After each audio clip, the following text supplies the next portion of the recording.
The Magical Music Box. Once upon a time, in a small village, there lived a girl named Mia.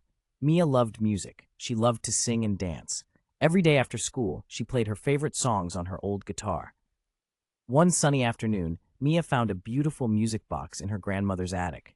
It was covered in dust, but it sparkled in the sunlight. Curious, Mia opened the music box. Suddenly, a sweet melody filled the room. The notes danced in the air like butterflies. Mia closed her eyes and listened.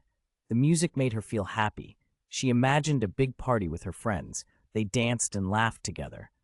The music box played on, and Mia swayed to the rhythm. Every day after school, Mia played the music box. She invited her friends over to listen. They sang along and danced with joy. The music brought them closer. They created a band called the Happy Hearts. One day, they decided to perform at the village fair. They were nervous but excited.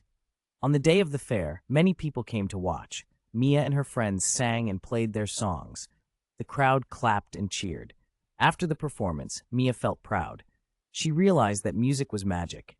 It could bring people together and create happiness. From that day on, Mia and her friends played music every chance they got. The village was filled with laughter and joy, all thanks to a magical music box. And so they lived happily ever after, sharing their love of music with everyone.